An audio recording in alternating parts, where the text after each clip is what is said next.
Bonsoir à toutes et à tous. On va lire cette semaine une paracha qui est peut-être la base, le fondement du clan Israël. C'est la paracha Yitro, Matan Torah. C'est pas uniquement la pièce montée, hein. C'est aussi la pièce montée.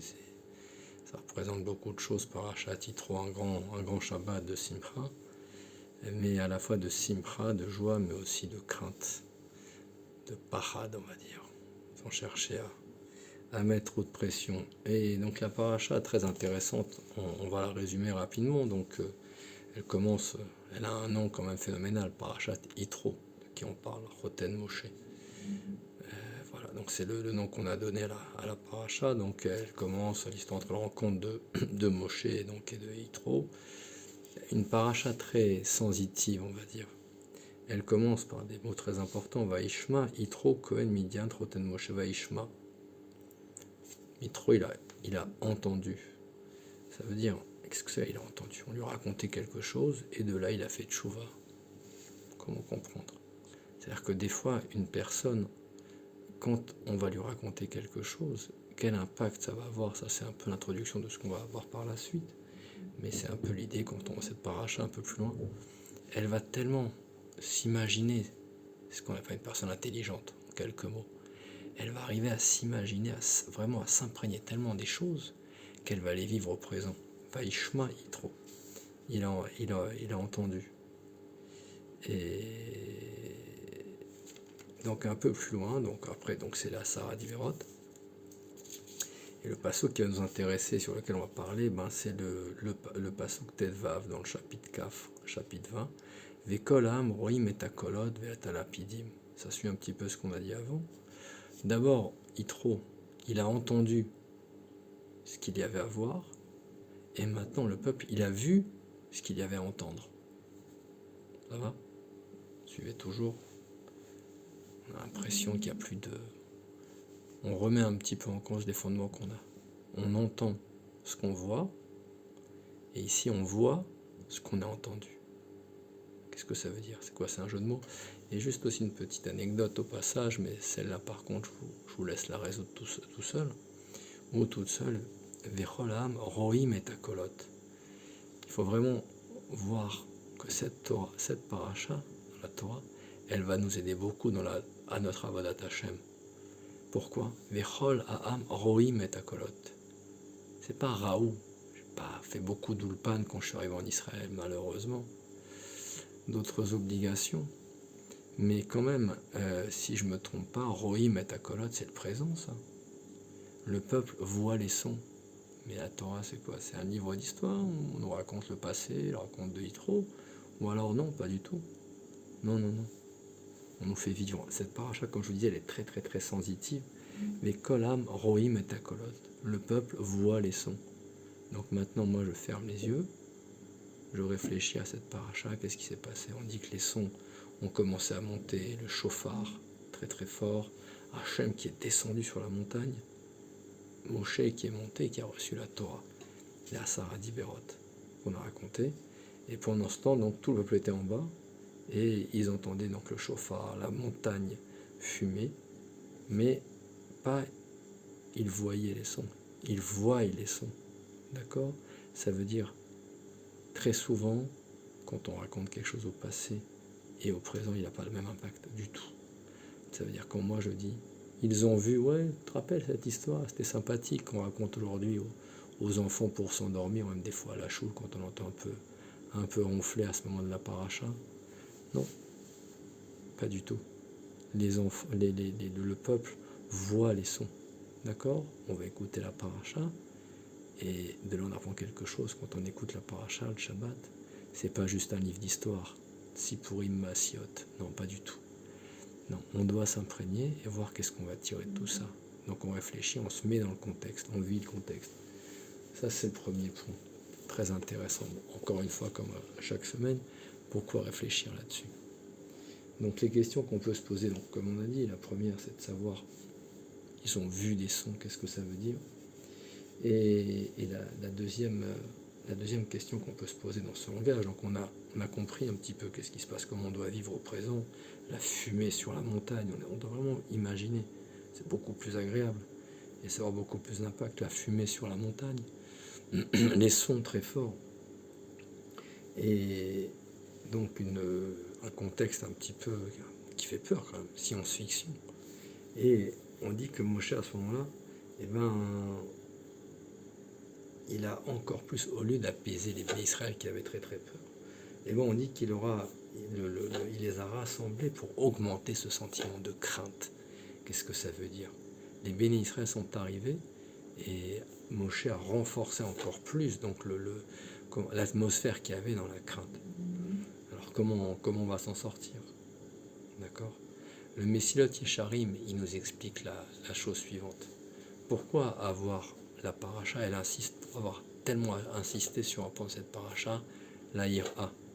Le Messilot Yesharim nous explique qu'il y a deux types de crainte. Et ça, chaque chose, Mechila, il n'y a rien qui est de moi quand je vous dis, il faut vraiment digérer chaque parole. Je vous ramène ce que j'ai lu.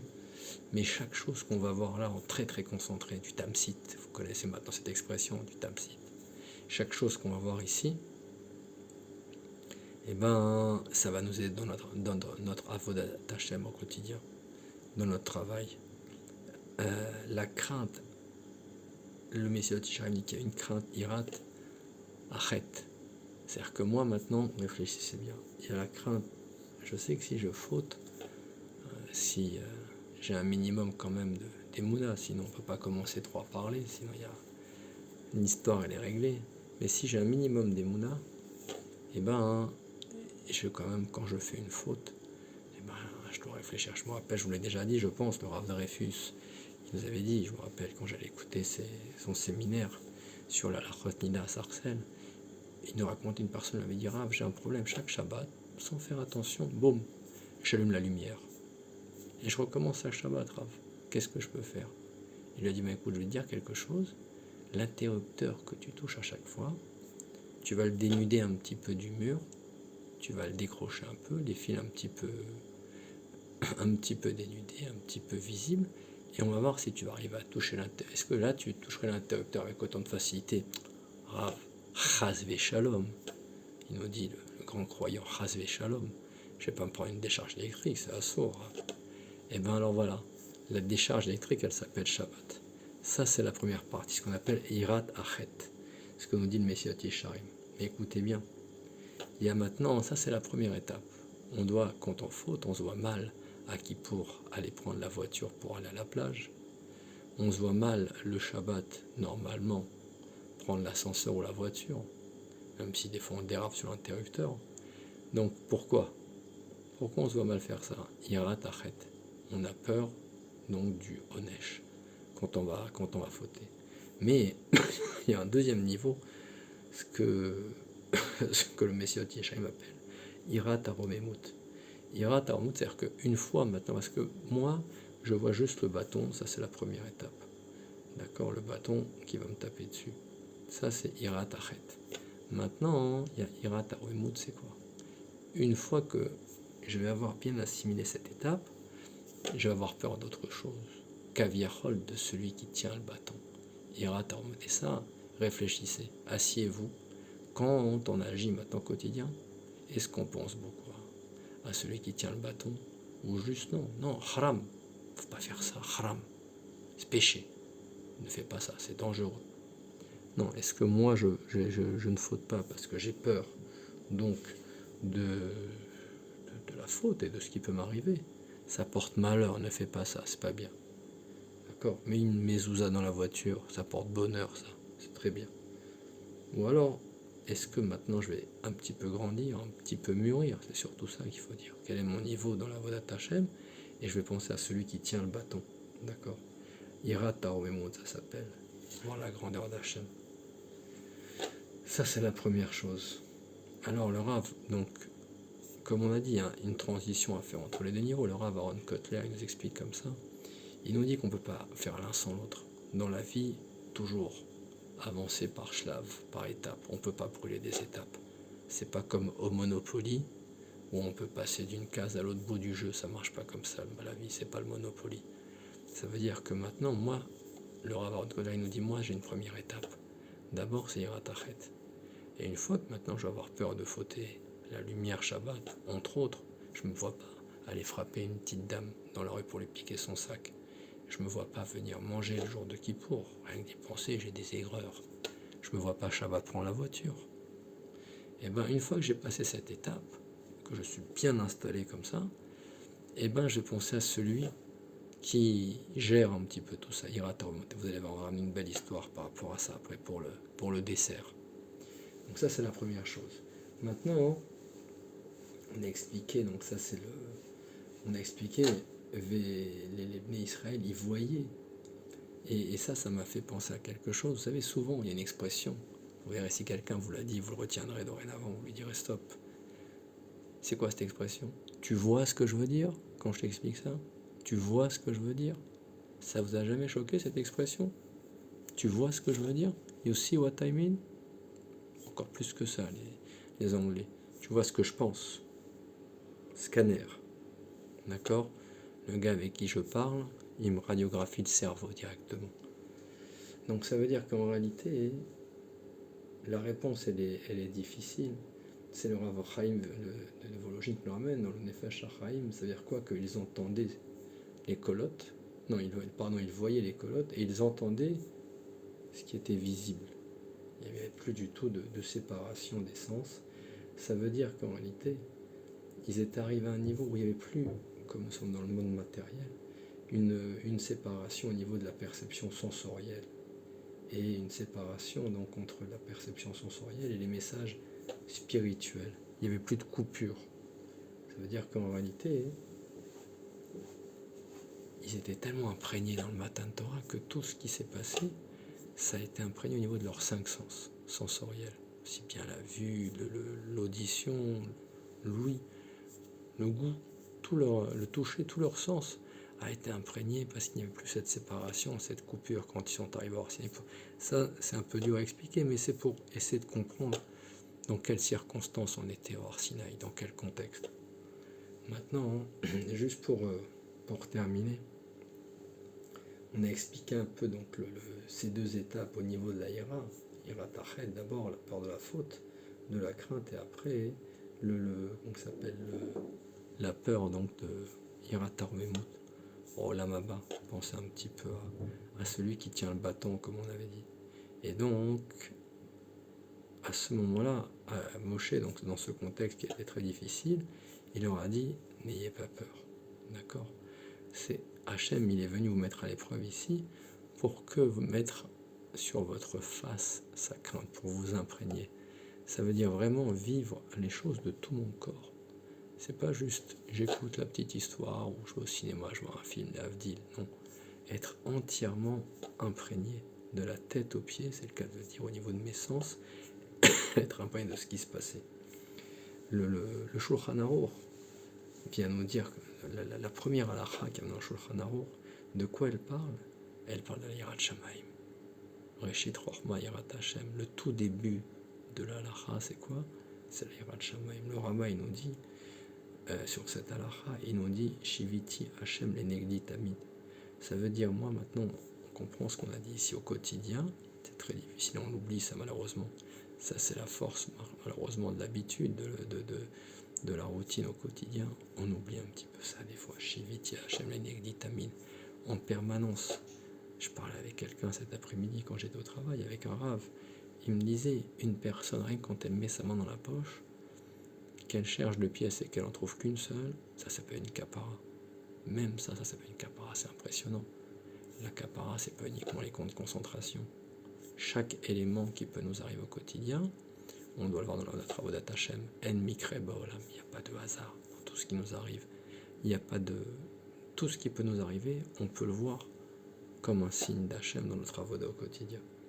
Et venez, on va conclure juste là-dessus, parce qu'il est un petit peu tard. Le Chovot Alevavot maintenant, de ce Yesod qu'on a tiré ce soir, il nous dit la chose suivante. Il nous dit, voilà, on a avancé maintenant dans la travaux d'Hachem, on a compris que si moi je commence déjà, heureusement, au Hachem, cette étape normalement, j'espère qu'on l'a tous plus ou moins, sinon il va falloir reprendre un petit peu des cours d'entraînement. Si moi j'ai la Yirat Tachet, j'ai peur de la faute, alors ce sur quoi je vais devoir me travailler, c'est la Yirat Haromemut. Maintenant, c'est là-dessus on a plus de mal, on oublie un petit peu. on ne pense pas toujours à Hachem dans le travail au quotidien. La faute, on y fait attention, comme un code de la route, d'accord? Je sais qu'il y a des règles à respecter, mais est-ce que je pense un petit peu au-delà de ces règles? Est-ce que j'élargis mon esprit? Et tenez-vous bien, très important ça, on va vous donner on va prendre une grande ségoula ce soir. Qu'est-ce que je vais gagner de tout ça? Eh bien, ce que je vais gagner, c'est que, au final, le Chovot Halevot nous dit que si jamais maintenant, dans tout mon quotidien, je fais attention à ça, ça veut dire, je me rappelle que Hachem, il est à côté de moi en permanence, dans tout ce qui m'arrive, dans les galères, dans les bons moments, comme dans les moments plus compliqués, on va dire, et que en réalité, il n'y a pas de mauvais moments. C'est très, très, très, très, très, très dur. On peut vivre des fois autour de nous des expériences très difficiles, des amis à nous qui peuvent avoir des grandes épreuves, des personnes très proches qui leur sont disparues très très précocement, des maladies, toutes sortes de choses. On peut avoir des personnes qui souffrent, des personnes qui n'ont même pas de toit sur leur tête actuellement en plein hiver, qui doivent dormir dehors, qui n'ont même des maisons où il n'y a pas de lumière. On peut réfléchir à beaucoup de choses et ça se voit. C'est-à-dire que là-dedans, mon travail, ça va être de voir la main d'Hachem. Il n'y a pas de mal chez Hachem. Ça, faut pas trop en parler parce que tous les matins on dit vélo à l'idée Nisayon. C'est très difficile d'arriver à ce niveau. Mais le Chovot et la Havot nous dit voilà, si jamais j'arrive à ce niveau, et ben la tristesse, Hadzvut, elle va partir de moi. Hachem, si jamais je fais bien cette avoda, ce principe, je le retiens, le Chovot et la Havot nous dit clairement que Hachem va nous ouvrir les portes de la connaissance, il va nous révéler la sagesse, Reshit Rochma, Yirat Hachem. Voilà ce que ça veut dire quand on le dira maintenant Shabbat dans le Teilim qu'on dit à la fin de Mincha, Reshit Rochma Yirat Hachem. Et il va nous aider à avancer. Et en plus, c'est pas que ça. Si moi j'accepte ça, Abba les terres, Messai Inlo. Ça veut dire quoi? Moi je veux me purifier. Hachem il va m'aider à comprendre les choses. Il va m'aider à comprendre la sagesse. Le petit cadeau que je voulais vous faire par rapport à ça, c'est une très très belle histoire qui s'est passée en Europe de l'Est pendant la guerre, à l'époque de la rébellion contre le gouvernement russe. Il y avait un général qui s'appelait le général Ganitska, qui avait décidé donc d'envahir la ville de Lomza, où il y avait une grande communauté juive et on avait très très peur de lui. Et il y avait qui habitait là-bas, Ravi Yoshua Lemdiskin. Et donc ils ont été convoqués à la mairie donc, de la ville pour tenter donc de demander un petit peu la Rahmanout, d'accord. Et tout le monde est arrivé avec très très peur, bien sûr, imaginez un petit peu. Déjà, ils ne savaient pas ce qui allait leur arriver et ils savaient les responsabilités qui avaient dans leurs mains. Toute la Keïla qui risquait d'être anéantie par ce bourreau. Et ils sont arrivés donc. On dit que le Rav Diskin, le jour en question, le matin, il a étudié dans sa chambre, comme d'habitude, il a fait son CDR, après il a mis son manteau, il est parti avec son secrétaire à la mairie. Et beaucoup de personnes étaient là-bas, déjà des chefs religieux, et on voyait que tout le monde était terrorisé, sauf une seule personne, donc le Rav Yoshua Lev Diskin. Et donc, il était très très calme, serein, d'accord. Il révisait même, on le voyait, il se remémorait la souya qu'il avait étudiée le matin. Et donc les gens étaient très impressionnés par son attitude, les goïms. Et au moment de partir, on lui a dit « Mais comment tu as fait pour rester aussi calme ?» Il lui a dit « Écoute, si jamais, tenez-vous bien, c'est merveilleux, surtout que c'est du concret, c'est pas des histoires pour enfants, puisqu'on signe des noms. Si jamais j'avais eu peur ici, devant ces gens-là, eh ben, comment j'aurais pu réagir quand je serais arrivé devant Akadosh Baruch ? J'aurais vraiment honte de ma réaction aujourd'hui. » Voilà, je vous dis Shabbat Shalom. On va dédier ces paroles à mon grand-père dans l'Askara aujourd'hui, Leilo Nishmat Shalom Ben Eliyahu, donc qui est Niftar comme ce soir.